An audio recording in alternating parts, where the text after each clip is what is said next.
Welcome, East Idaho. It's 8:07 on News Talk 107.9. It is Tuesday. And if you'd like to reach us on the Stones Automotive Group call and text line, that number's 208-542-1079. And Julie, I love these headlines. On Fox right now, Dems pitch far-left messaging to stop the Trump agenda. Keep it up. Keep it up, lefties. Yeah. This is good news for us, for Trump. Of course, today's a big day. He is going to give a big rally tonight in Michigan.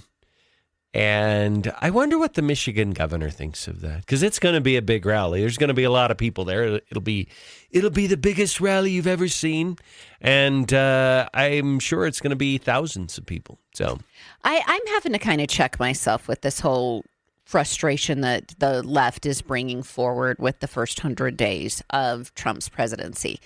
I need to remember we're playing the long game here. CNN's run a poll all morning saying, you know, how horrible Trump is doing. And they're able to manipulate these numbers and get that talking point out there. I need to remember that, let's say the Ukraine-Russia war ends next week. yeah. He gets that done, complete success. They're in a ceasefire right now. Gets it done next week. After that meeting at the Pope's funeral, all's well in a week. Do you know how all of this goes away? That's how fickle we are as a consumer. Oh, yeah. And so we're playing the long game here. You might be hearing in the news that he has a bad favorability rating on day 100.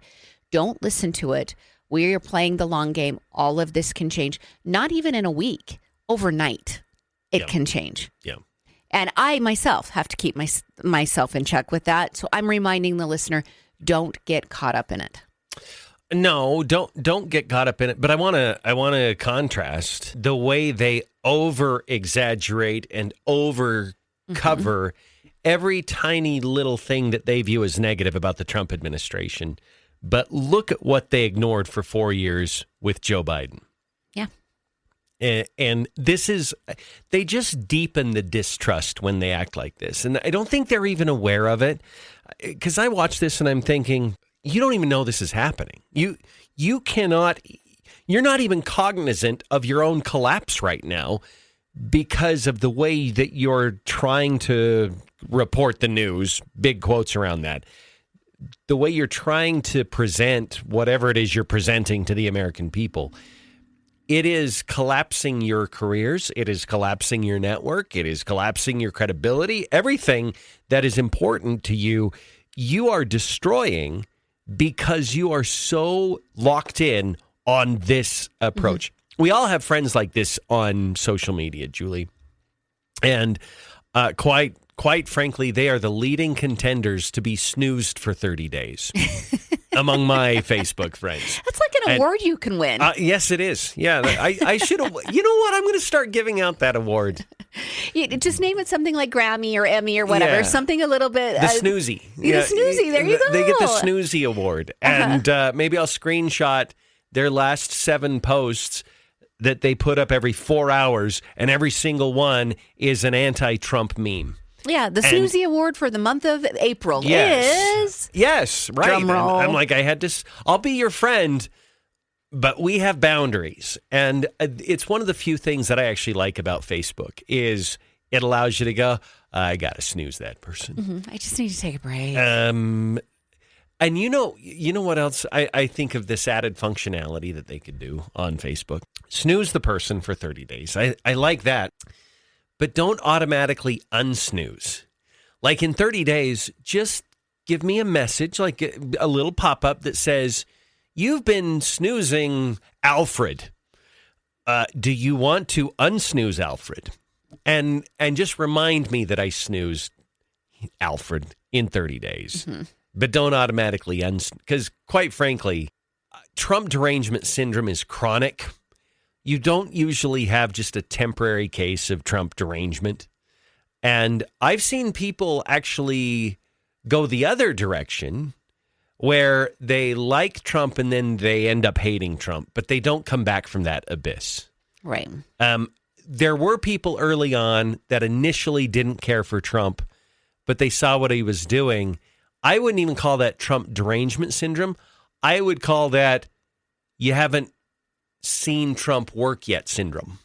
But once they saw him do his stuff, they're like, okay, yeah, now I'm one of those. I early on in the 2016 cycle, I was like, okay, the only one I would vote for after Trump would be Jeb.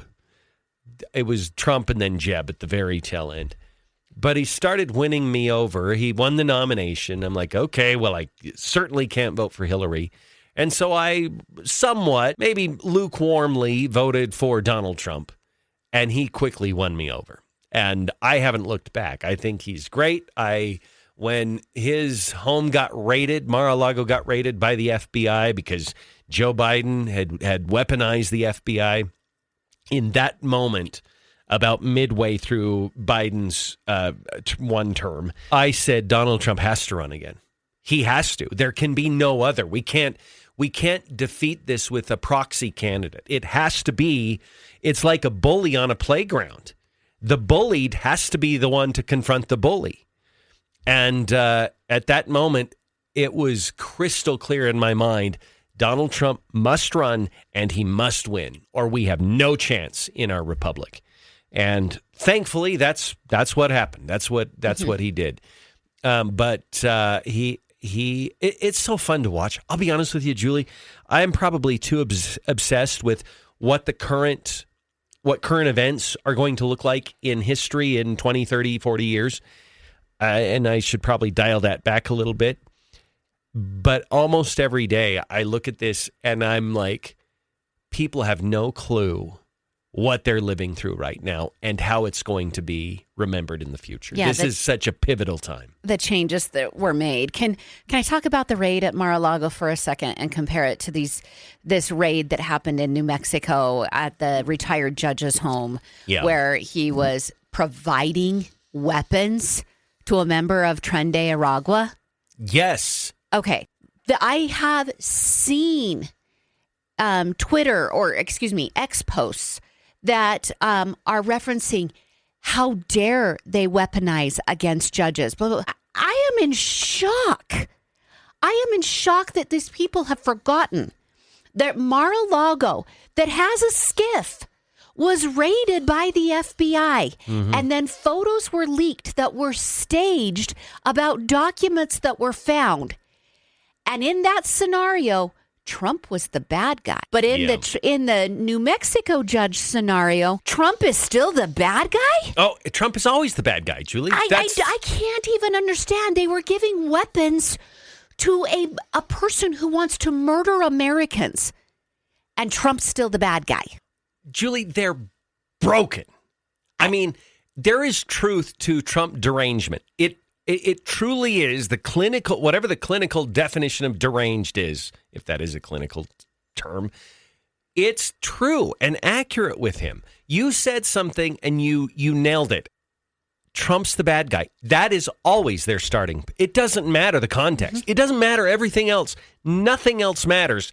The fixed truth in their mind is Trump is the bad guy. Yeah, the Wisconsin judge.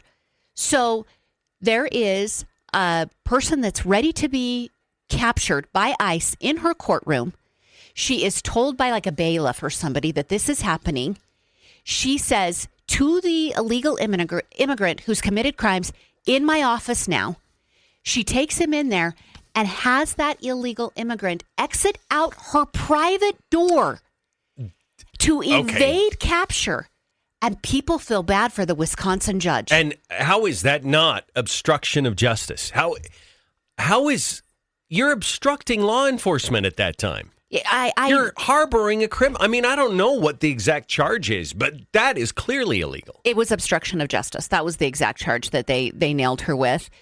I don't understand how I'm supposed to feel bad for that person. When you have behaved the way you did against Donald Trump, when you made up lies about prostitutes and P-tapes and collusion, and when you made up lies at Mar-a-Lago, when you reinvented laws in New York to bust him for like real estate fraud, when you have done all of that, I'm going to feel bad for a judge that helps a criminal exit and evade right out of her chambers in the courthouse? And I'm supposed to feel bad for her? They are so broken. You know, this reminds me, Julie, let's go back a year and a half or two when we had listeners that had bought into the jail the librarian narrative. And you and I are like, we don't want to jail librarians, but we do want to penalize people who peddle porn to kids. If you happen to be a librarian, you're peddling porn to kids, we're not jailing a librarian. We're jailing a person peddling porn to kids who happens to be a librarian. Mm-hmm. And that to me is like, I don't care that she's a judge. If you're aiding and abetting a gang member or some criminal or some deportable illegal, and you're helping them evade the consequences of their crime, that's illegal. I don't care if you're the Pope. Right. It doesn't matter who you are, what your job is, but you have these people they're either authentically low IQ or they're artificially low IQ. It doesn't matter. They're low IQ when you try to argue, oh, now he's going after judges. Stop being so obtuse. That's not what's happening. The judge broke the law. And yet, for so long, it was the left saying, we have a two-tiered justice system. Well, now they're defending a two-tiered justice system when they think that judges should be able to break the law overtly and get away with it. I mean, they're so conflicted. There's hypocrisy that taints absolutely everything that they do. That's been a pretty frustrating thing for me to watch these judges just step into these cases. And if you're on the Supreme Court, are you just tired? These are your peers. I mean, they're not at your level. Yeah. But you were there once. If you're on the Supreme Court, you were most likely there once. Yeah. Well, are you not just looking at that going, why are you giving me all of this work? Stop it. Yeah. Stop it. Yes. It's so true. It's so true. So they had Bill Barr on, who, former AG, doesn't really like Trump. Yeah, not the biggest fan of Trump. But listen to this truth bomb. The Secretary of State made a determination that his continued presence and activities in the United States pose a serious consequence for American foreign policy, adverse consequence. That's a determination that the Secretary of State makes. Due process only requires that decision be made by the Secretary of State, and it's a defensible position. It doesn't allow for judges to come in and have a trial as to whether they think it's serious consequences. And it's the same thing, by the way, with these Venezuelans. They had process. They had a process in the executive branch where there was a review of their situation, investigation, and their determination made that they were members of TDA. Now, if one of them has evidence that they're not, the proper approach is to go for a writ of habeas corpus and put forward your evidence and have a response to that by the court, some specific showing. But to say that, as this judge has said, is that if the act requires individualized trial-like hearings for every single one, then it just makes a mockery of the statute. The reason the statute is there is to provide, as the Supreme Court has said, a summary way of quickly removing a large number of people. So essentially, the left, the lefty judges, the media, they've all invented a process that doesn't even exist or doesn't need to exist. This idea, their due process is, what does the Secretary of State deem their status to be? And what should be done with this illegal immigrant? That is their due process. But they're inventing new requirements. They're adding, well, it's got to go through the court. No, it doesn't. It's already met all the requirements of due process. Mm-hmm. And Trump's just acting on it now. And that's why these judges are all upset about it. So I'm going to try to compare this a little bit because there's not something that's exact like this law. And that's part of the conflict here. But let's look at the criminal justice system for a minute and due process there, right? So we'll use a case that everybody's currently familiar with. Brian Kohberger, University of Idaho, 4 college students murdered. Yeah. Has that man not received his due process? That would be my question for all of these people yelling about illegal immigrants. Because if I was to apply the same concept to Brian Kohberger that they're applying to a member of Tren de Aragua, it would be, well, they get to walk free until a judge says they're guilty. Well, Brian Kohberger's not walking free. Do you know why? Because he's a danger to society with the evidence that's currently available. Yeah. And so he needs to be kept behind bars. Members of MS-13, members of Tren de Aragua are a danger to society. And when that is determined, they need to be kept behind bars, whether it's in another country or in our country. And one of those options is to deport them. If that somehow gets proven that that's wrong, go ahead and try to come back. Mm-hmm. There's not that much difference. So my question would be, do you want Brian Kohberger walking all over the streets of Moscow, Idaho? Or do you want the ability for those who care for you, those who ensure your safety, to use a portion of their judgment to go, we have enough evidence, this guy needs to be behind bars without bail? Yeah. It's the same thing with these gang members. So I'm going to play a clip for you because CNN, sometimes I'll watch CNN, Julie, and when they have Harry Enton on, courageously telling us that Trump's doing great and whatever, I'm like, okay, CNN's doing okay. But then they throw Jake Tapper on there, and once in a while you get journalist Jake. But most of the time, probably 80 to 90% of the time, you get leftist hack Jake.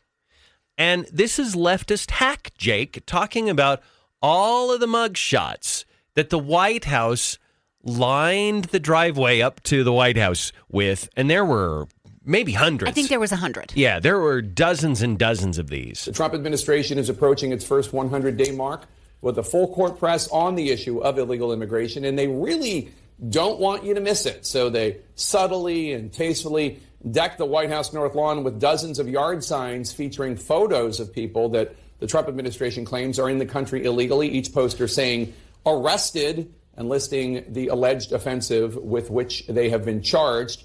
CNN's working to confirm the identities and if there are actual allegations against these people. Until then, we are blurring their identity. Okay, so let's stop for just a minute here and think about this. When has CNN ever applied this standard to posting any other mugshot of a crime? They trust the courts and they trust law enforcement to put out that issue, and they don't feel like they have to then independently go out and verify this. But because it's Trump, suddenly they've invented this new standard of fact-checking that you have an official government agency that's charged these people with crimes. The mugshots are legitimate. The charges are legitimate. But now all of a sudden CNN creates some new bizarre journalistic standard that now we blur those mugshots because they're lining the road leading up to the White House. And CNN has the capability to do the investigation better. How are they going to do it? What are they going to do? I don't know. See, this question was asked in that press conference yesterday morning while Tom Homan was there with Caroline Leavitt. And I think it was somebody from the Daily Wire, but I can't remember. But they said, why are there so many of these crimes, of these 100 that are out on the lawn, are crimes against children? Yeah. And Tom Homan said back, I can't answer that other than these are the sickest of the sick that we have in America. But CNN's there to defend them. It's so weird. It's so bizarre. And what's his name? Abrego Garcia is just a Maryland man. This is this week's version of that. They're like, well, we're going to blur their faces because we haven't proven. Julie, this is the same psychological sickness that led Leslie Stahl to say, well, maybe Hamas just ran out of food, and that's why they didn't feed you. That's why they starved you, is they just maybe didn't have food. It's like they're manufacturing this weird sympathy from somewhere deep in their cancerous psyche to offer some grace and some deference to child rapists. Yep. Where in the world? Now, if they have evidence that it's not true, you can put that out. But I don't think the Trump administration, are they implying that the Trump administration is deliberately going out and framing illegals with these crimes? Oh, I would believe that's what they're implying there. They didn't say it. But basically what they said is, we have to prove it, and until we prove it, we don't believe anything that they say. And so we operate under this concept that the Trump administration is nefarious in all that they do, and we're going to be the arbiters of truth. Okay. They're infuriated. Look, it's CNN. They can blur whatever they want to blur. Mm-hmm. But they do it at their own peril because it's a new double standard that they've created now. I don't believe that CNN's been in the business of blurring mugshots in other contexts. So, but, okay, you mentioned the Leslie Stahl interview. Yeah. And the fact that maybe they just ran out of food and that's why they didn't feed you. Comment. Okay. They also, CNN, CBS, they ran with stories about how so many Palestinians were innocent and they didn't deserve the backlash that Israel laid on them after the attack on the music festival. I don't know if you are listening and you have not seen the video of them dragging women through the streets of Palestine with blood from their crotch to their knees because they have raped them and harmed them so aggressively and so maniacal in their harm. Yeah. I don't know how CBS can look at that and go, you know what? Maybe they just ran out of food. Yeah. They did it. It was a victory tour for them, carrying those women through the street with the blood all over their pants. Yeah, it was. But they're the good guys until we prove differently. Yeah, it's a weird psycho phenomenon. 8:29. We're way past time. Quick break. We'll come back. If you'd like to reach us, you can call or text on the Stones Automotive Group call and text line 208-542-1079.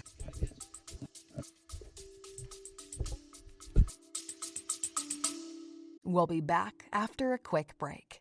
Hey, it's Brad from Now 105.1 and QP99. I'm in the studio here. I love our studios, by the way. Ranger Rick back there. There's Neal and Julie doing their thing. Hey, when you want to advertise on the radio, what do?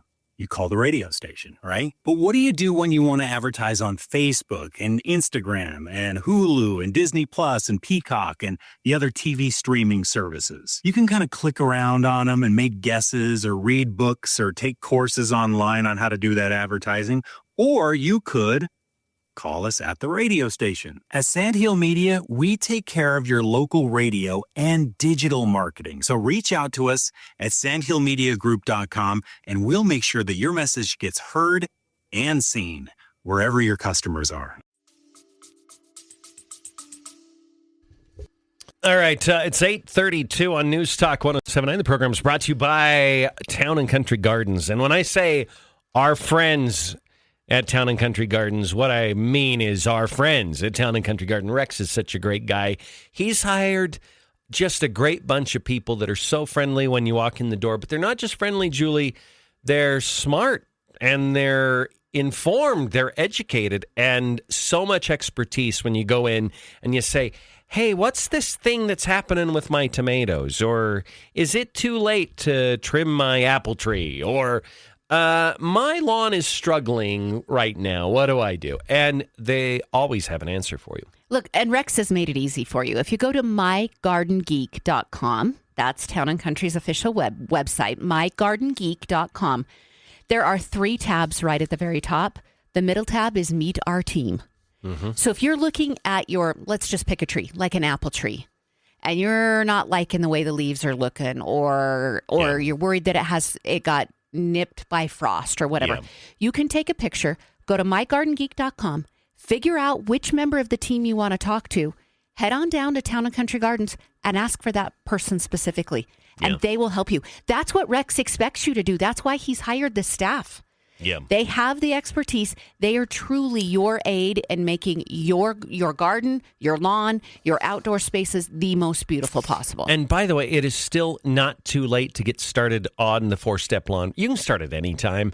Ideally, you put on in March, April, you put the humates on. That's step 1. It's still April, but even if it turns into May, you can still do that. And get started today. If you buy all 4 steps at once, you get a discount. You'll get some savings in doing that.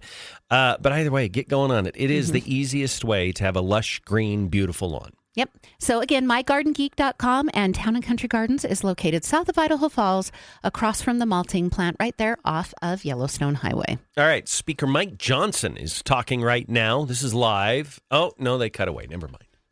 We won't carry it. But he's talking about Trump's first 100 days. And lots to talk about.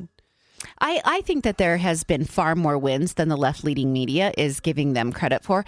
That's also what I hope in the interview that is aired on ABC tonight, is that by creating this relationship where Trump got to choose who was interviewing him, he'll actually have a chance to explain, here's what I'm still working on. I wish it had gone faster, but we're going to get there. And here's the things that we have scored touchdowns on. Yeah, agreed. And he's going to get some tough questions.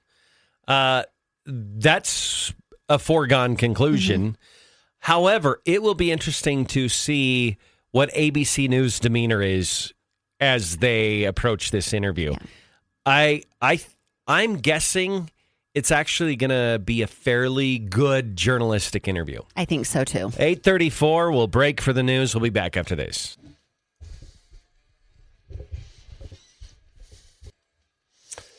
It's 8:40 on News Talk 107.9, the Neal Larson Show. And you, if you'd like to join us today, the number to call is 208-542-1079. Neal Larson, along with Julie Mason, documenting the downfall of the legacy media. I think that could just be the ongoing theme, Julie. It's been remarkable to watch. And fascinating. You know what's great about it?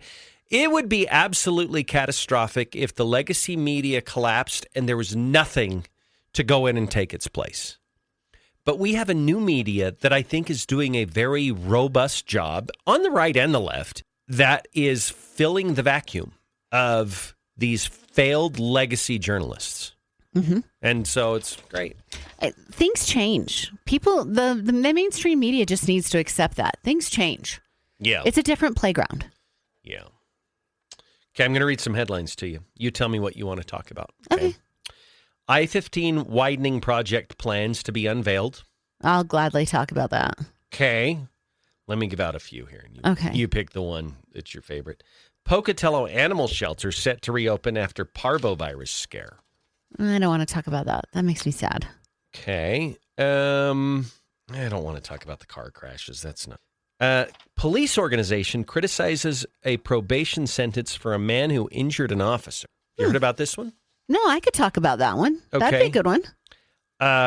11 Firth High School seniors earn associate degrees before they graduate. Now, I knew about this headline before you read that, and I'm not sure what there is to talk about except for saying, well done, Firth. Good job. Yeah, that's great. And the dual enrollment program has been phenomenal. It is. Yeah. It's great. Idaho State University reports their third straight spring enrollment gain. Okay, good. That's good. I have long contested that I feel like ISU is underutilized in the Pocatello area. So good. I'm glad their numbers are growing. Yeah. So, it's like the biggest since 2016, I believe. Great. So that's good. Okay, which one of those? Okay, since I know so little about the sheriff one, tell me that one. Or the police one. The police. Okay, this is a story out of Idaho Falls. So the Idaho Falls Fraternal Order of Police, they're now publicly questioning the sentence given to a man who broke an officer's hand during an arrest last August.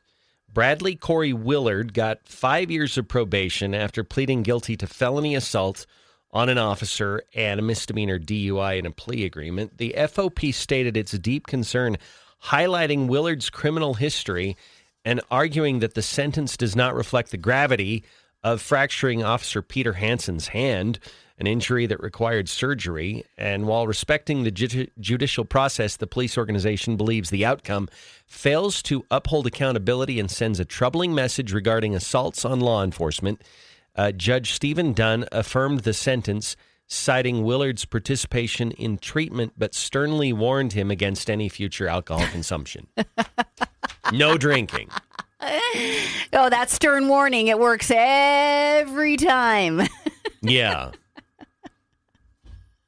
What do you think? I appreciate that a judge wants to offer a stern warning, and you should. I'm not saying that shouldn't be a part of it. That's like a strongly worded letter. Yeah, like to from think the that UN. that's a Yeah. deterrent. Yeah, right. I mean, when I used to tell my kids, stop forging my name and go to class, yeah, that was a stern warning, but they still did it. Yeah, right. That's true. I mean, yeah, I feel like I totally get why the FOP is saying that. Like when you injure a cop, that's a serious thing. Well, and if you don't think that doesn't affect me and you, because I think right now, due to some of the recent event Yes. in Pocatello, people might have a bad taste Yeah. right now. Yeah, you're right. I think that sort of colors people's opinions of this story. Right. Yeah. I'm asking you to put that aside because I'm going to offer you a very non-emotional take on this story, which is every time a cop gets injured, it costs me and you money. Yeah. It costs the residents of that city or that county, depending upon which, force it is, whether it's the Bonneville County Sheriff's Office or Idaho Falls Police or Pocatello Police or, Yep. it costs money to the people who live within that area because that person is now not an active part of the police force until they heal, but they have to be paid while they're off. And then it might take a long time and they're on desk duty instead of out there protecting and serving. Right. Yeah. So that's a very non-emotional way to look at it. It's when we allow this kind of behavior against cops, it's inefficient for tax dollars. Yeah. Whether or not you think a cop deserves to have his hand broken or not, that actually doesn't play into this. Well, yeah, I would agree. And two very separate instances here that I think need to be handled individually without one impacting the other. That's how I would approach it. People aren't very good at that. They are not very good at that. I will agree with that. Yeah. And you're right. It's if you will just take a deep breath, it's satisfactory to say, I feel like the Pocatello Police Department and the mayor's office did not handle that well. Yeah. And then also say, this is kind of a crap sentence for somebody who broke a police officer's hand. Yeah. And you can have both opinions. Well, can I blend? I mean, I'm violating what I just said. However, when violence against police officers is treated lightly, doesn't that make the police officer more likely to maybe make decisions differently in a dangerous situation? Absolutely. So these two stories actually could kind of work together because if you're slapping the guy who hurt a police officer, seriously injured a police officer, for most people they would look at this and say that's a slap on the wrist. That's not much for what was done. I think that cops are like, we don't even have judges that have our back. So when they go out on a call and there's a potential for danger against them, their calculation is different. So these stories are clearly not directly related, but I think tangentially you could argue there's a mentality that may be at play here because cops want to feel like the whole system has their back if they're going to put their lives on the line. Can I go even deeper than that? Yeah. So another ripple effect that could come from this is the cops going, okay, well, you don't have my back. I'm going to be a little less willing to take down a bad guy, knowing that if I get hurt, you're not protecting me. Yeah. So cops potentially will change their behavior too. All of this leading to a more lawless society. Yeah, that's a really good point. Now, most cops would say, no, we're going to uphold the law. We're going to do our jobs. But I think there is sort of that underlying sense of we're going to risk our lives to bring in this bad guy, and let's just hope a judge doesn't give him a rider or set him free for, Absolutely. probation. Yeah. So, I look at this, and the probation with no jail time, for me, should be for people that write bad checks or, they commit a financial crime or and even then some don't. Like if you embezzle massive amounts of money, no, you need to go to jail. I'm not saying that, but I'm just saying if you have caused physical injury against someone, if you have molested a child, if you have created massive harm, you've ruined someone's life, you need to go to jail for a good long time. And just as a matter of justice and deterrence. I can give you two exact examples, but I will tell you, if you do a comparison for financial crimes and a comparison for crimes against children, the financial crimes have longer prison sentences. And we have one. They do. Why? Look at, I do not understand it. I do not understand the sentencing structure. Specifically in Idaho, but you and I were talking about George Santos yesterday. Mm-hmm. You read a headline. It looks like he's slated to go to prison for 2 years. Basically, he lied to people. I heard 84 months, like 7 years. Okay, maybe it is 7 years. Yeah. Okay, he did not cause any physical harm to people. Did he lie to people? Did it change money situations? 100%. And should he be penalized? Yes. Absolutely, he should. But compare those two. You've got someone who physically harmed a police officer who knows, this police officer's hand might not even be Fully, normal. yeah. We don't know. Not even going to serve jail time. Yet George Santos didn't cause any physical harm to anybody. And he's off for years. To prison for 7 years. Yeah. Well, and the most egregious of all, you deprive a child of their innocence and you ruin their lives and you set them up for a lifetime of difficulty and pain. You go to a 6-month rider. Yep. How does that make sense in any The sentencing structures universe? are Now, whack. look, we're going to get some texts from people saying, well, no, there's a good reason, and it's not day camp, and blah. I don't care. You've ruined a kid's life for their whole life. You probably ought to go to jail for a good part of the rest of your life. Mm-hmm. It's one of the mysteries of our system that I'm not sure I'm ever going to fully understand. And you know what? Maybe the argument is just simply logistically, it seems, Julie, like we're having 2 or 3 of these kinds of stories regionally every single week, whether it's child porn, molestation, lewd conduct, whatever. Teacher on child. Yes, absolutely. These sexual crimes against children are becoming so prevalent. Maybe the challenge here is we don't have enough space and we can't build enough jails in order to house all of them.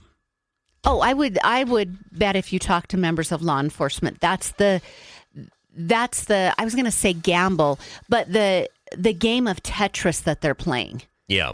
Inside the sentencing structures and these plea deals, how do we make sure that we can house these people and where will they go? Like, it plays into it. That sounds ugly because we look at it as crime is crime. Mm-hmm. Yeah. But that's actually factored into it. Yeah. Yeah. I don't know. It's a shame. 8:51 now on News Talk 107.9. Really quick, the story on I-15, the widening project. In the next 5 years-ish, this is something that could happen as early as 2030, where they're going to widen I-15 all the way, three lanes continually from Idaho Falls to Pocatello and vice versa, so both north and southbound. And you know what my fear is? The left lane camper outers are still going to be left lane camper outers. Oh, of course they will. Yeah. Why? If you don't got ticket money, get out of the left lane. Yes. You know what? You know how we could solve this, although it's not legal to use a handheld device while you're driving. Mm-hmm. So it'd have to be a passenger. If you can get video of someone camping out in the left lane, that could be, and you submit it to the law enforcement, that should be prosecutable. Flash poll, yes or no? If you can get video evidence of someone camping out in the left lane, should it be prosecutable? Oh, I bet a lot of people will say yes to that. Text in. Well, yeah. I want to hear your answers. But sad to say, widening I-15 to 3 lanes is not going to fix that persistent societal problem. It's not going away. Do you know what it does help with, though? What? Because this is a problem right now between that section of I-15 between Pocatello and Idaho Falls.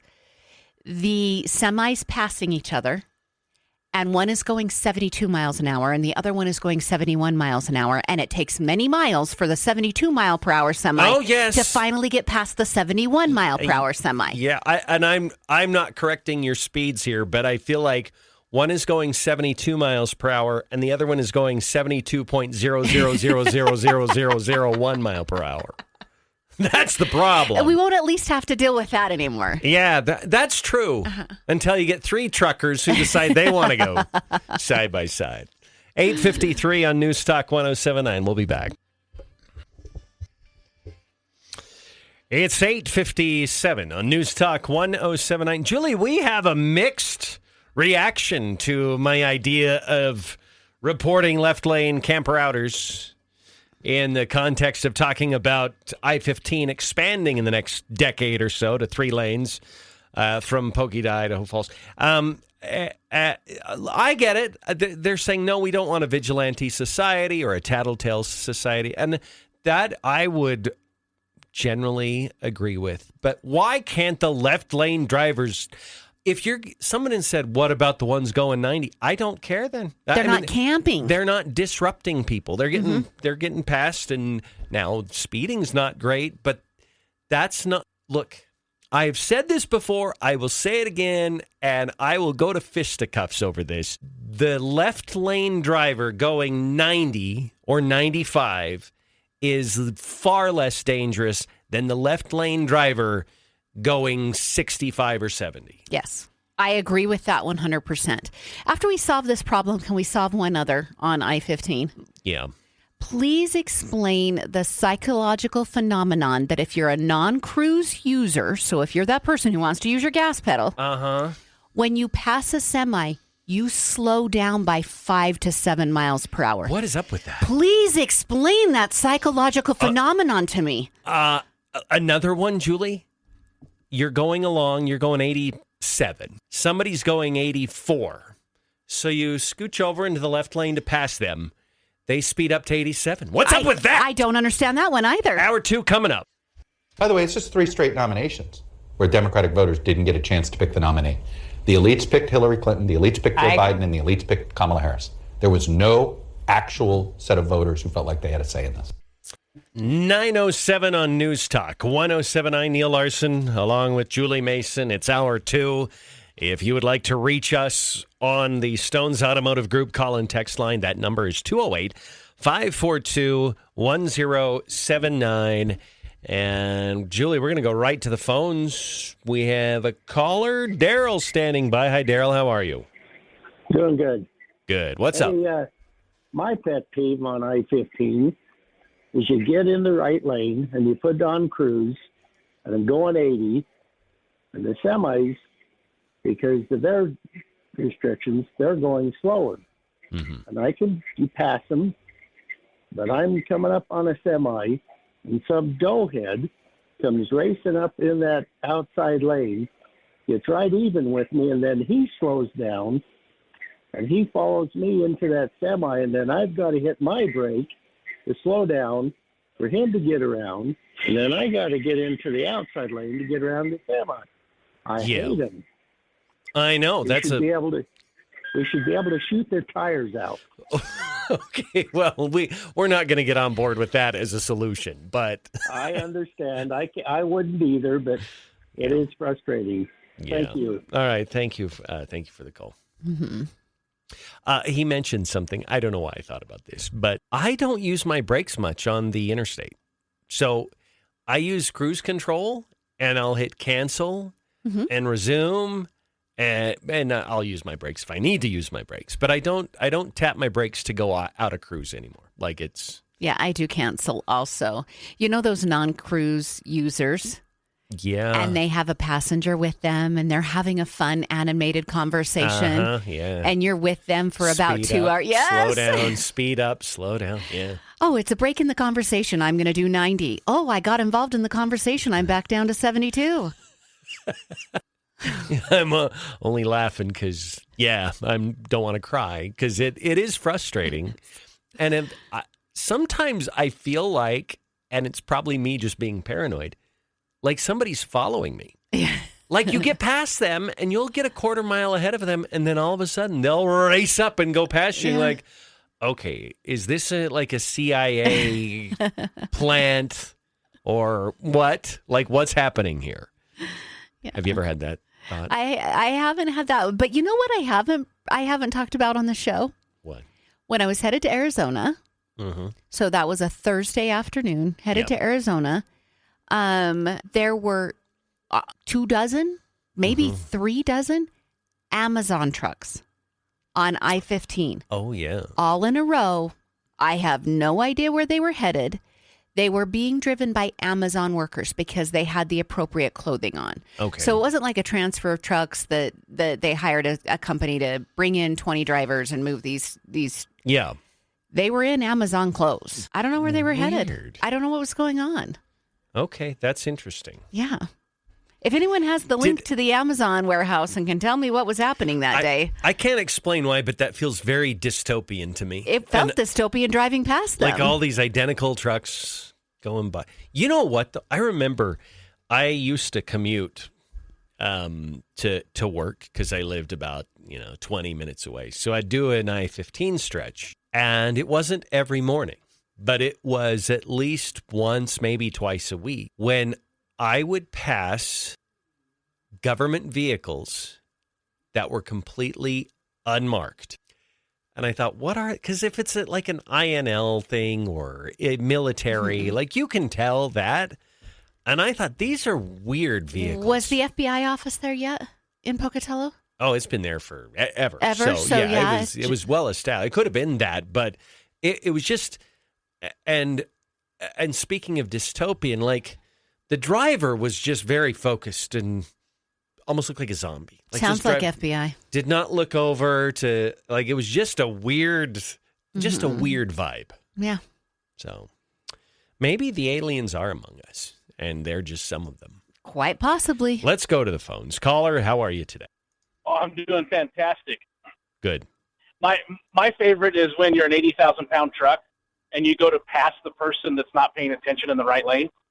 And then as soon as you get even with their rear bumper, they realize, oh, I'm being passed by a truck, and they got to speed up. And then they hold you in that left lane and won't let you back over. Oh, yeah. Yeah, that's true. Now, are you a truck driver? I am. Okay. I'm a little jealous. I'll be honest with you. Do you like the road time? It has its pros and cons. You're stuck with your own thoughts for a long time, but for the most part, it's enjoyable. Are you long haul or are you regional? I do regional, so I do Idaho, Utah, Wyoming, Montana, Colorado. If I have to, Washington and Oregon. Okay. If I have to. If you have to. I hold my nose as I cross the state line. Yeah. Yeah, well, Oregon thinks they're special, and you got to pay extra taxes and do extra things to be able to drive through Oregon. Okay. Yeah. They're great, aren't they? But but if you want horrible drivers, Seattle is the spot. Oh. Really? Utah's frustrating. Yeah. But when they cut you off, they're out of that lane and they're gone to the next lane, lickety split. That's true. In Seattle, not so much. Huh. I have a question about Oregon. If you're a trucker, can you pump your own gas in Oregon? Yes. Okay. So that just applies to us smaller low cars. lives. Yeah. the peasants. Yeah, you peasants aren't allowed to do that kind of stuff. It's only for us professionals. So I heard that Oregon eased up on this just a little bit. Like during certain hours, you can pump your own gas, and maybe in certain areas of Oregon where they can't find enough workers to work the gas stations, you can pump your own gas. Is that right? I've heard that. I haven't driven through in a personal vehicle, so I haven't experienced it. But at the truck stop that I stop at in, oh my goodness, it's just on the other side of Ontario. Oh. It's past Baker, sorry, but it's at the 84 and 82 split. Yeah.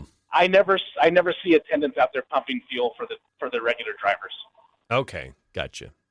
Maybe they're just far enough away from Eugene and Portland that they feel comfortable not requiring that. Yeah, it could be. Could be. So, yeah. Well, thank you for the call. I appreciate it. And I hope you do listen to us when you're on the road. I hope you grab us on the app. Oh, as far as ways, Texas and everywhere. I've listened to you guys everywhere I've been. That's great. Oh, thank you. All right. Well, safe travels to you. Thank you for calling today. Yep. Thanks. Have a good one. All right. 208-542-1079. Speaking of Oregon, on X last night, I stumbled across somebody who had posted a TikTok from a liberal in Oregon. He had purposely moved to Oregon. He was like, I'm going to find my like-minded people. Okay. And he was from the East Coast, moved to Oregon, lasted less than a year. He said, these aren't liberals. These are whack jobs. I Really? moved to people who are crazy. Yeah. Could have told him. He should have done a little bit of research. You know, I would never want to require this because I'm, kind of liberal. But we should do things that will encourage like-minded gatherings. Like do a resident swap. So, like we set up a market and Idaho could say, look, we will give relocation assistance to some Ada County residents and then find, enclaves in Oregon or Washington or California where they would be a much better fit. They would feel more at home. And it's sort of like in the pros, they trade athletes, we could trade residents and get more of the flavor that we're looking for. A liberal conservative transfer portal. Yeah, I would agree. And we could do that with lawmakers, too. I think we should create a lawmaker transfer portal so that we can trade legislators.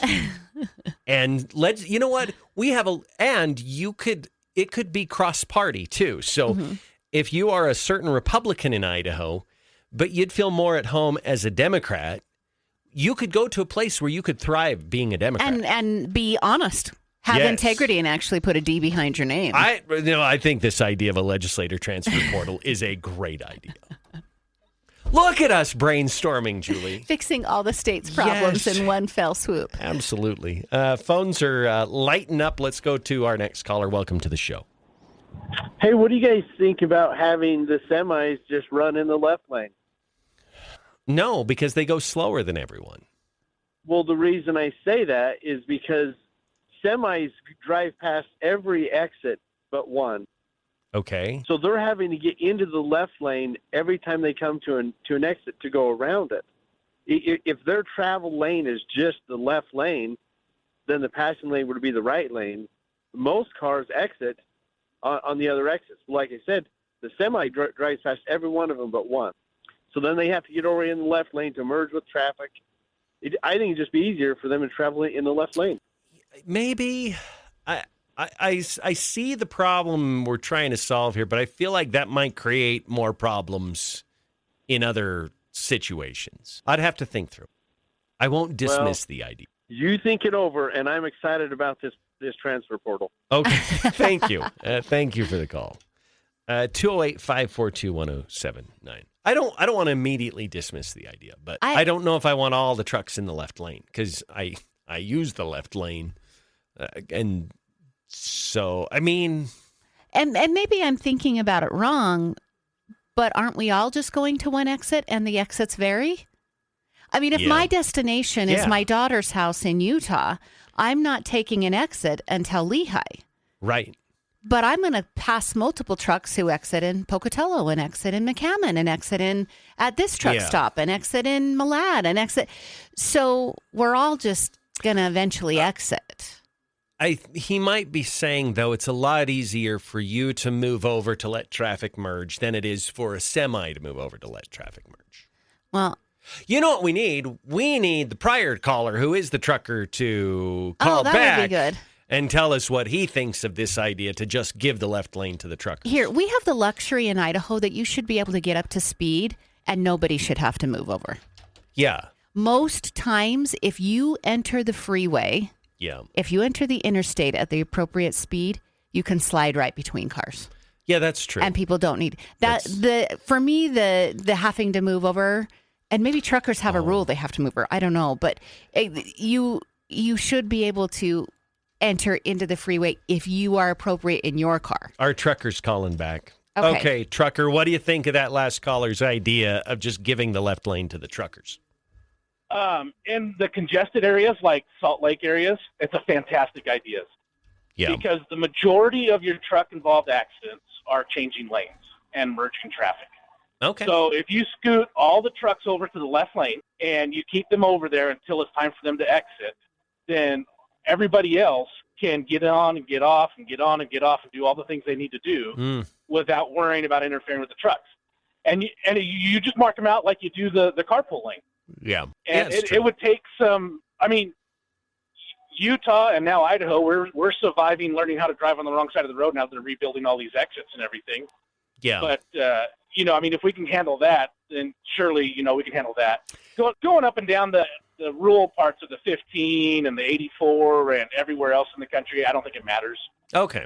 Gotcha. Interesting. But the congested areas, it would be a big help to keep the trucks on one side of the interstate where they're not interfering with traffic, getting on and off. That's an interesting thought. So you have an HOV lane, and then maybe right next to it, you could have a long hauler trucker lane. Yeah. I think you put the trucks all the way against the far side, and then everybody else starts staggering them back. Okay. Gotcha. Okay. Thank you for calling back and giving us the skinny on that. Mm-hmm. I personally think Salt Lake would be a lot better if they would just actually enforce the cell phone laws that are in Utah, because everybody you pass in the Salt Lake corridor is on their phone doing 80 miles per hour. Yeah, that's true. It's a little terrifying. That's true. Let's go back to the phones. Hi, caller. How are you? Good. On this highway issue, one thing that might possibly help. Now, like in Oregon, if somebody comes out and pumps your gas, so if you're coming from Oregon into Idaho, you stop at the state line, and an Idaho driver takes over and drives you through the state. Now, but if you're going to stay inside from like Oregon, then it has to be a Jefferson County resident that drives your vehicle in the state. Okay. I think that's worth considering. Yeah, it could be part of the transfer portal. Yeah. You switch cars. Driver transfer portal. That's right. You two have a great day. Bye-bye. All right. Thank you for the call.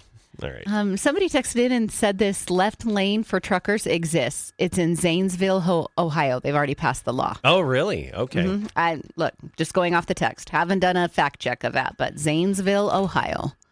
While we're airing our traffic pet peeves, can I add one to the list? Mm-hmm. People who slow down before they reach the exit. Especially in Idaho, the off ramps are long. They're like a half a mile long. They're long.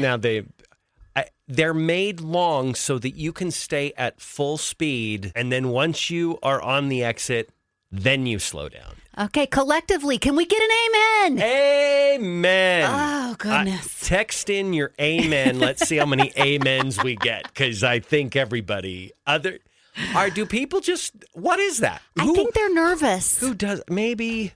And they just don't realize they've got so much room. Yeah, maybe. Mm-hmm. That could be. I don't even think I take my cruise off until I'm on the actual on-ramp or off-ramp. Right. I agree with you. Yeah. Yeah, that's true. Okay, let's go back to the phones. Go ahead, caller. How are you? Is it me? It's you. Yes, go ahead. Combing my hair, sorry. I amend the trucker idea. I think it's a great idea to put the truckers with a commute lane. Yeah. I see nothing wrong with that. That's a great idea. Okay. You second the motion. All right. Thank you for the call. 208-542-1079. Next caller, you're up on the program. Good morning. Good morning, Neal and Julie. How are you? Good. Doing well. I think a lot of our traffic issues are the really dumb people that don't understand the merge into traffic, like Julie was just saying. Like you said, our on-ramps and off-ramps in Idaho are built so they can reach speed. They never do it. Yeah. They merge traffic, particularly on Highway 20, and I am a truck driver. I drive it every day. They cannot get up to speed before they merge traffic. And we weigh a lot. They think that we can just stop and move and go faster. We can't. Yeah. And it's really frustrating that they cannot figure out how to merge into traffic. Yeah. Yeah, that's... I agree. Yeah, I would agree. Yeah. I drive Highway. Yeah, go ahead, Julie. Sorry. I was going to say, I drive Highway 20 once a week, and my off-ramp and my on-ramp are both long enough that I should be up to speed when I enter and should maintain speed when I exit, because there's plenty of ramp for me to do both things. There is, and it's just a problem out here. They just don't understand that you need to merge into the flow of traffic, whether the traffic's 45 or 85. Yeah. You have enough time to get into it. Yeah. Yep. So I wish you guys the best. Have a great day. Thank you. Be safe on the road. Yeah, thank you for the call. 926 on News Talk 1079. We've got to take a break, but we will come back. If you'd like to reach us on the phone, 208-542-1079. Okay. Guess what I forgot to tell you guys? Friday. It was Friday, right? I was driving home. Mm-hmm. I pull into my house, and I have a deer nestled in between my lilac bushes at the front of my house. That is so cool. It was so crazy. Now, Neal knows where I live, and that makes this even weirder that I have a deer in my yard. Have you ever seen a deer in your neighborhood before? Never. So let's talk about the wildlife that I have in my yard, because my daughter Marley has taken to calling me Snow White. I regularly have bunnies. Yeah. I now have 2 cats that hang out. And they can stay all they want, because if they eat the mice, you take up residence in my yard. I got no problem with that. Yep. I have bunnies. I have ducks. Mm-hmm. I've had a deer. Mm-hmm. Let me think what else we have seen. Oh, we have owls in the trees. Yeah. Okay, I have a city house. Yeah. Now, I do look like I'm in a wooded forest just because of the trees that surround my house. Mm-hmm. But I'll give this much away. I live near the hospital. Yeah. I do not know where that deer went when it scampered out of my yard. It's to safety. How did it cross Sunnyside? I don't know. I don't know where it came from. And where did it go? I don't know. It scares me because I don't want him hurt. Yeah. Or her hurt. I don't know. That's like questions that missionaries ask. Where did you come from? Why are you here? And where are you going? I don't know. Made me sad because I know I can feed the bunnies. Yeah. I'll put like celery and carrots and stuff out there. So will my neighbor. Yeah. But the deer's gone. Yeah, and they need a water source. That's the other weird thing. So do the ducks. And there's the big canal between Ammon and the hospital.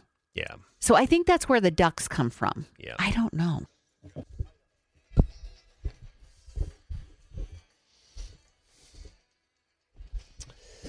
All right, 929 on News Talk 1079. Julie, we had one of the firefly petunias here yesterday. I don't think I even showed these to you. I took some Oh, you did? time-lapse pictures. I went into a closet.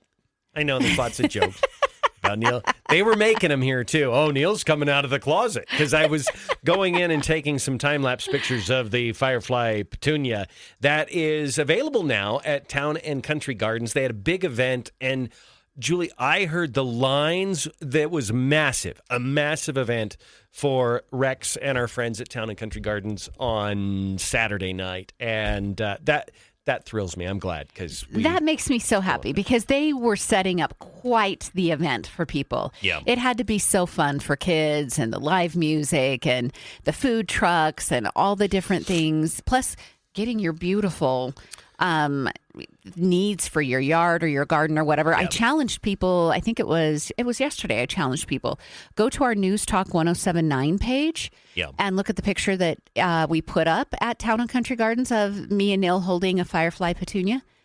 Just pay attention. Don't look at me and Neal. Look at the beautiful baskets in the background. They are so amazing. You need those for like your front porch or for your back deck or whatever. Everything you need. If it's seeds for your vegetable garden, of course, the 4-Step Lawn program that we talk all the time about. Whatever it is that you need, you'll find it, including this glow-in-the-dark firefly petunia. So. Town and Country Gardens is located south of Idaho Falls, across from the malt plant on Yellowstone Highway. All right, we're going to go back to the phones. Caller, how are you today? Good. How are you guys this morning? Doing pretty well. What's up? So I have to call in with my 2 cents as a truck driver. there's 3 points that I'd like to make. First off, if you're in an area where there's 3 lanes of travel, one direction, you'll find the semis drive in the center lane. That way they're not having to move over for cars coming on and off, nor do they have to get out of the way of those guys that are wanting to do 90 mile an hour. Mm-hmm. They kind of stay in that lane and just stay there. Yep. And the only reason they get out of that lane is if there's another truck driver in front of them doing 70 and they're doing 71 and they want to get around him. So, there's that little bit there. Number 2, when I'm approaching a merge lane from an on-ramp and there's a car there and I need to move over, not a big deal. I'll move over. I'm courteous, try to get over for them. Or if I can't get over, I'll slow down to let them in. What drives me crazy is it's called an acceleration ramp. Get on the throttle. Come on, people. Just accelerate. Get out there. You get right up to the roadway, and I'm slowing down to let you in, and then you jam on the brakes? It's just a freaking acceleration ramp. Accelerate. Anyway.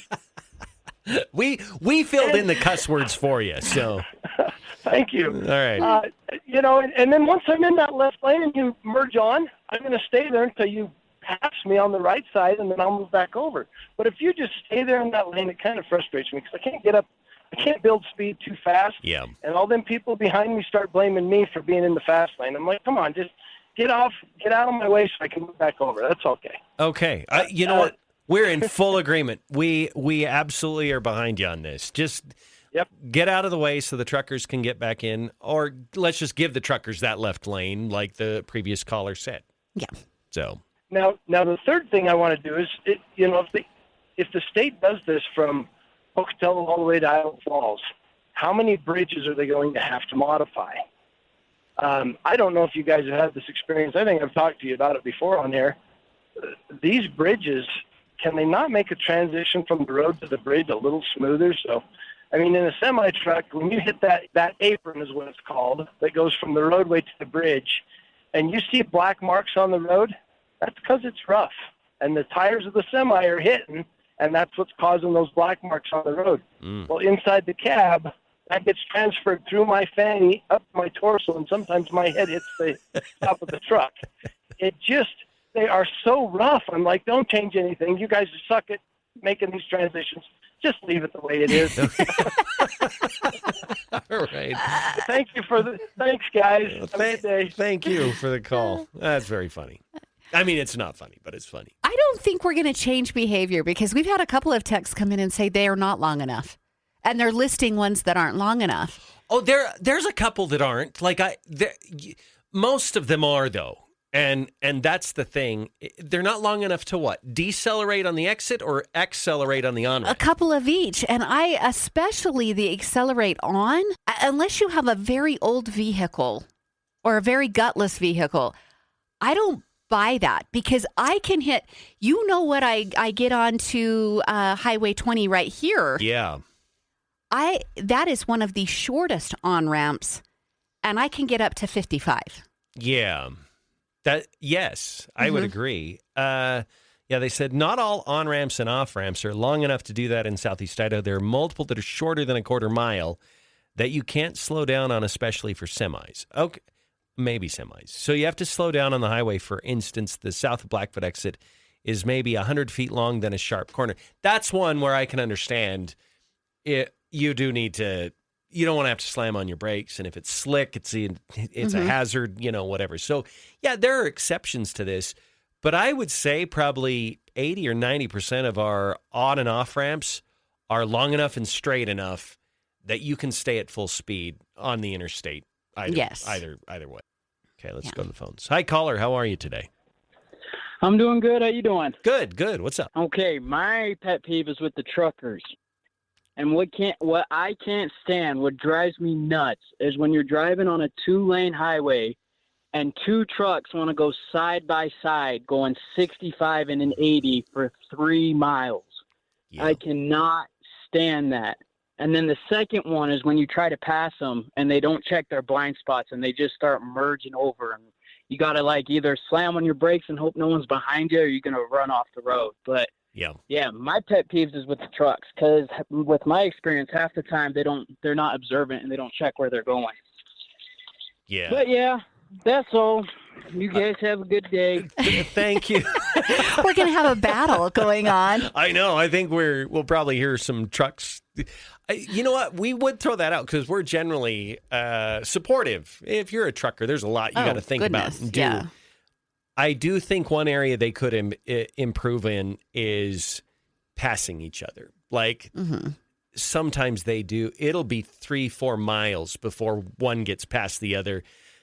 One of you either slow down a little or one of you speed up a little, but you're clogging up traffic behind you. Yeah, because they've got like a governor or something or an alert system if they go over a certain speed limit, I'm sure. So they're not going to go above that. If you're the trucker getting past, just decrease by 2 or 3 miles per hour and let it happen. Yeah.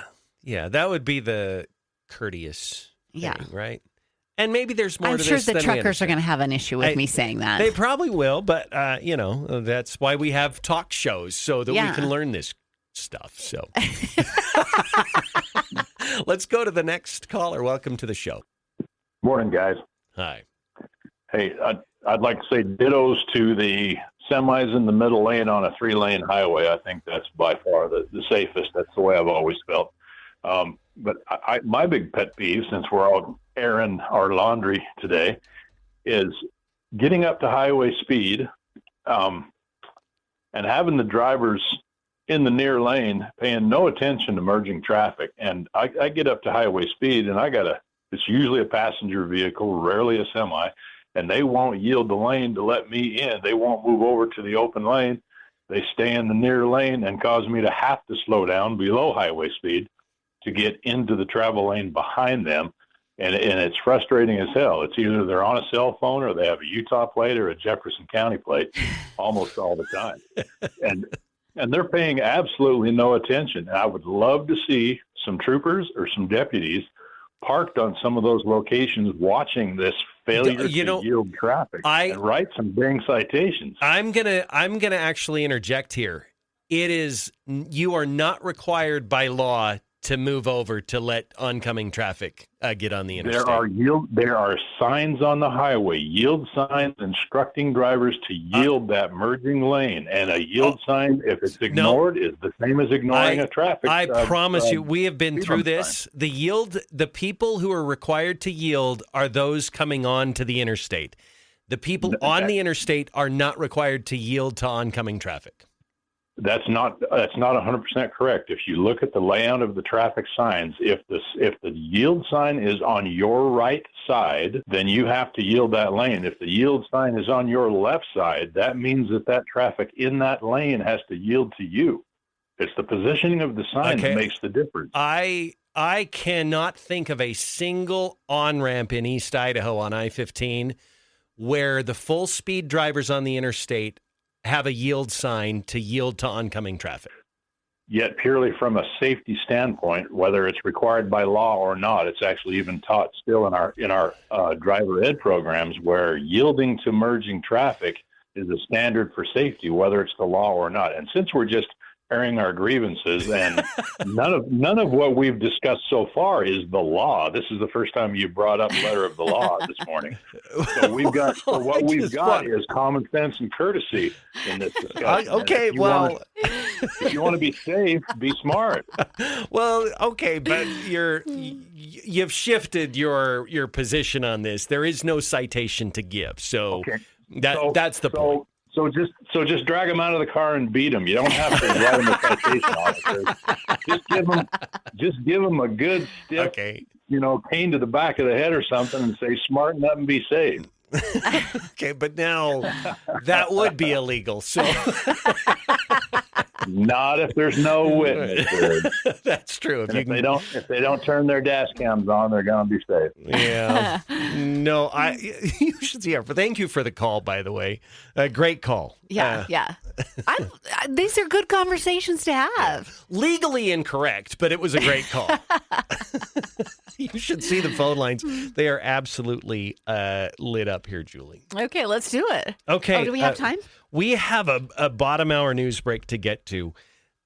Give me a minute. We've got to take this break. We will come back and we will take rapid fire phone calls because everybody's and their dog is trying to get in right now. We'll be back after this. Okay, that was funny. Yeah. I remember I had it out on the air one time. This was a roundabout discussion from a guy who insisted that once you enter a roundabout, you should yield to the people wanting to come into the roundabout. And I said, that is absolutely the reverse purpose of the roundabout. Courtesy is not a virtue inside a roundabout. Get out of it because you're going to cause a wreck. Yes, that's exactly it. And they're like, well, I think it should be like four-way stop rules that whoever got there first should be able to. I'm like, no, you're transitioning your courteousness from the people behind you. Mm-hmm. Yep. So you don't ever stop in a roundabout to let anybody in. Nope. The whole purpose of the roundabout is you get to keep going once you're in. Yep. You wait until it's clear and then you enter.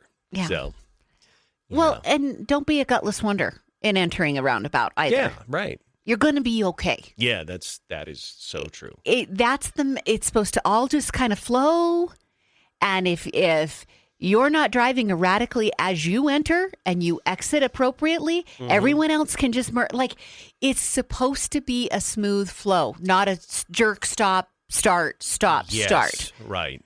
Yes. Agreed. And I have another thing about roundabouts. If you're approaching one and there's not a car in front of you, start paying attention well before you get to the roundabout. Yeah. You do not need to stop and then go, oh, is it my turn? Yeah. Oh, it might be my turn.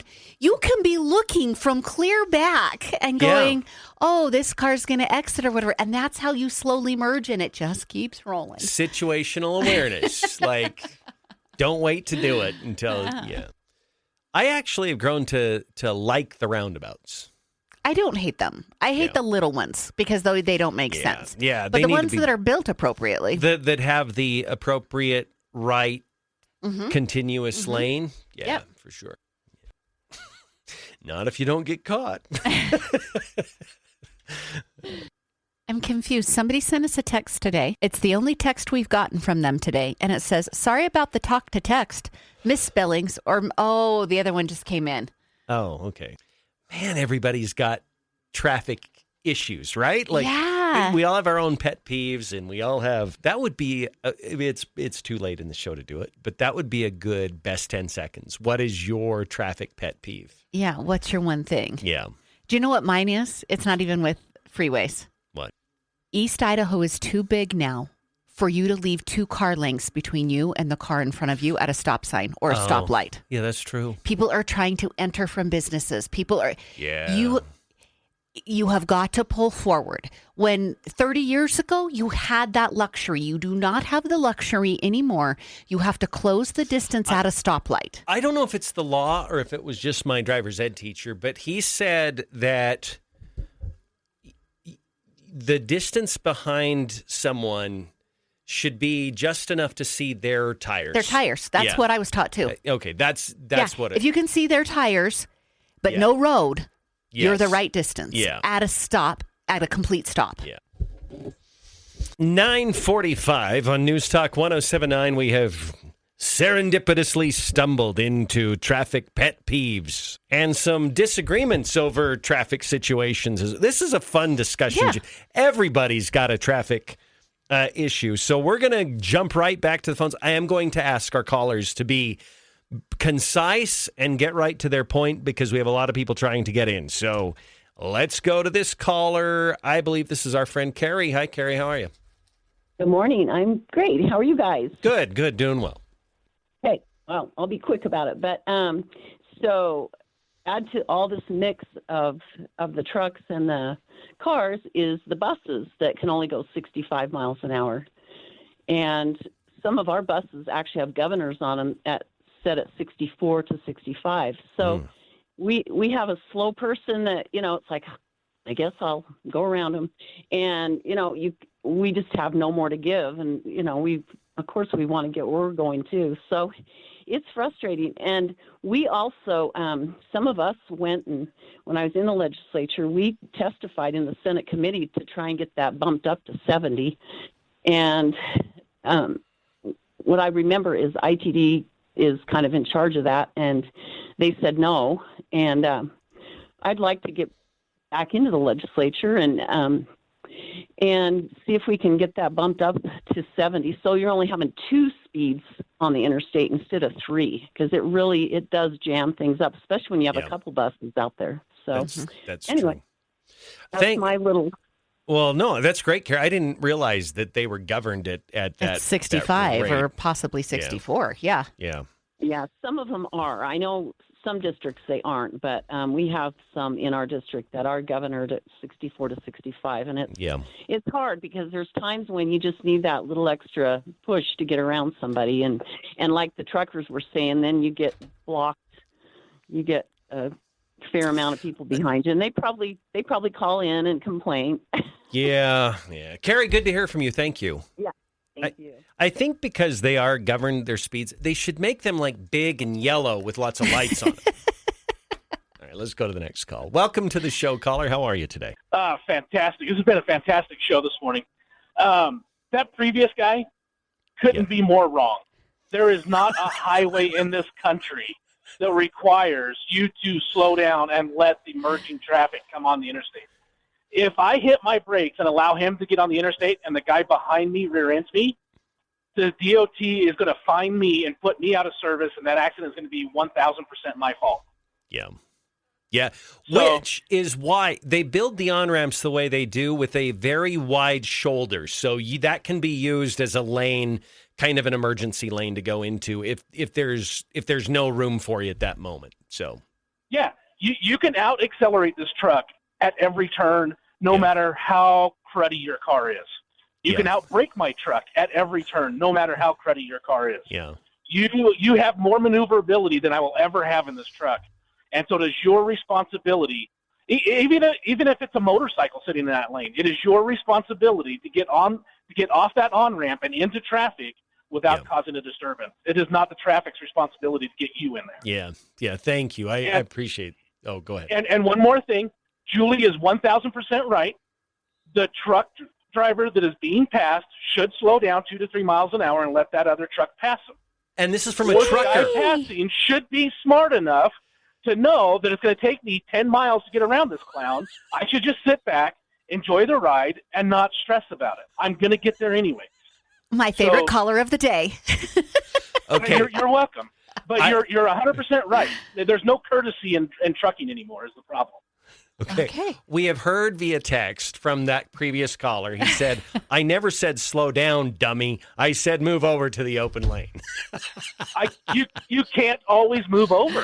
Yeah, that's true. Yeah, that is true. I mean, I was going up 20 this morning. I was hemmed in on all sides, and another truck that could out-accelerate me by a long shot decided to hit the brakes and dive into the shoulder instead of out-accelerating me and going around. I was going 68 miles an hour. Yeah. He had more than enough opportunity to get around me. Gotcha. I'm going to let you go because we have other callers we've got to get to. And our previous callers is like yelling at us. Yeah, they're yelling through text. Yeah. Before you take the next caller, can I please read this text? Yeah. My pet peeve is my passenger telling me to change directions.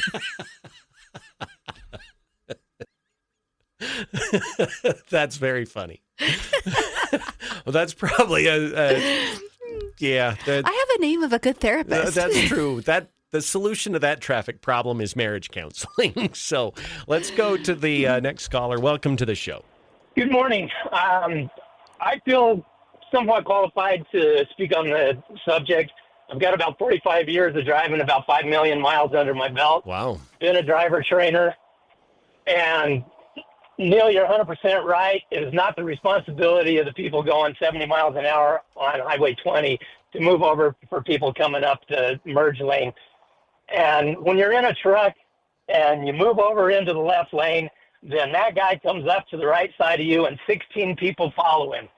Well, all the while having your right turn signal light on to get back in the right lane, nobody will let you back in. And then you got 15 people in the left lane behind you. Move over, idiot. Get the heck out of the way. Yeah. So what do?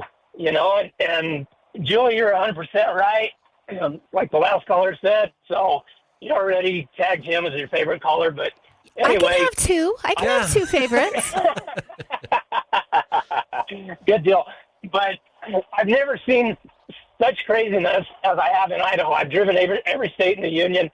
Idaho is the worst coming on to into traffic up and down Highway 20. Please, the trucks cannot accelerate. You can't just mash on the gas and get it up to 90 miles an hour. We're governed at about 65 miles an hour. So figure it out, come up the ramp, and it is 100% your responsibility to safely get into traffic, not the people that are going at speed. Yeah. Thanks. Thank you for the call. I appreciate it. A lot of passion around this. Absolutely. And I think, the sort of cautionary tale here is as you're on-ramping, take a look at the road, and you either need to punch it and get out ahead of someone, or you need to back off a little bit and wait to merge into the brake if you don't want to use that emergency lane. That little extra space that's given. Right. So, yeah. All right, next caller, welcome to the show. Go ahead, caller. I hear your road noise. You're on. Hello? Hi, go ahead.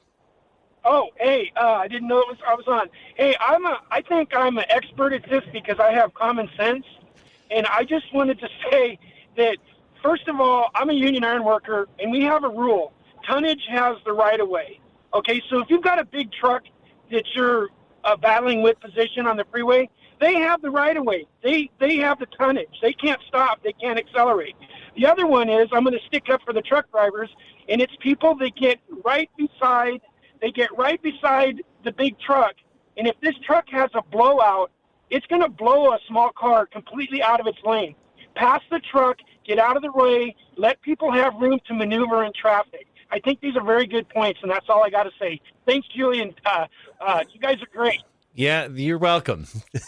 Thank you. 208-542-1079. Really quick, next caller, go ahead. Good morning, Neal and Julie. Hi. Where's Julie? Are you I'm here. Yeah, Julie? go Julie's right here. ahead. This is the redneck. Anyway, I've been listening, and there's a lot of differing opinions out there. I've driven truck, actually for Doug Andrus for quite a while. This is Mike, by the way. You know Yes. who you were talking to, yeah. Yeah. No, it's great to hear from you. Do you have a quick thought? We're kind of under the pressure of time right now.